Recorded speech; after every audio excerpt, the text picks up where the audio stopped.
नमस्कार दोस्तों, मैं अनिल वर्मा आपका हार्दिक स्वागत करता हूं मेरे YouTube चैनल पर। और आज की वीडियो में हम बात करेंगे कि भगवान बलराम ने महाभारत के महान युद्ध में भाग क्यों नहीं लिया था, जबकि भगवान श्री कृष्ण और समस्त यदुवंशियों ने कौरव और पांडवों की तरफ से इस युद्ध में भाग लिया था। तो जानिए क्यों बलराम जी इस युद्ध में अनुपस्थित रहे थे।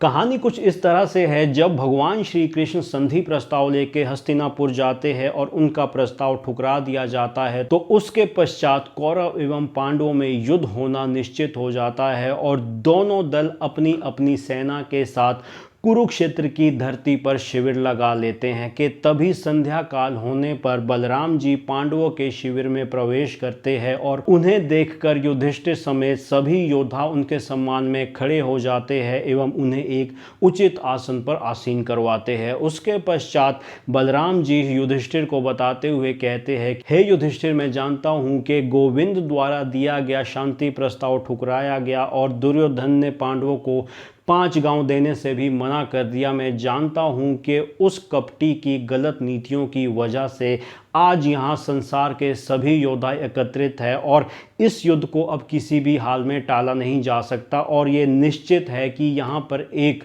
खूनी और महाभीषण संग्राम होगा। लेकिन मैं फिर भी आशा करता हूं कि तुम और तुम्हारा परिवार सही सलामत इस युद्ध से निकल आए। मैं जानता हूं कि इस युद्ध में पांडवों की विजय होना निश्चित है, क्योंकि श्री कृष्ण जिसकी तरफ है उसका विजय होना निश्चित है। मैंने श्री कृष्ण से अकेले में कई बार कहा कि जिस तरह से पांडव हमें प्रिय है, दुर्योधन भी हमारे लिए उसी तरह है, इसलिए तुम्हें उसे भी समान रूप से सहायता देनी चाहिए। और वो बात श्री कृष्ण ने पूरी तरह से मानी भी। हे युधिष्ठिर, भीम और दुर्योधन दोनों ही मेरे शिष्य हैं और उच्च श्रेणी के गदा योद्धा है और दोनों ही मुझे अति प्रिय है। इसलिए मैं इस युद्ध में भाग नहीं लूंगा, चूंकि मैं जानता हूं कि इस युद्ध में कौरवों का नाश होना निश्चित है और मैं यहाँ रहकर अपनी आंखों के सामने कौरवों का नाश होता हुआ नहीं देख सकता। अतः मैं सरस्वती नदी के किनारे बसे हुए तीर्थ पर जाकर पूजा पाठ करूंगा। ये कहने के बाद बलराम जी सभी से विदा लेते हुए शिविर से बाहर आकर सरस्वती नदी के किनारे बने हुए तीर्थ की ओर चल देते हैं।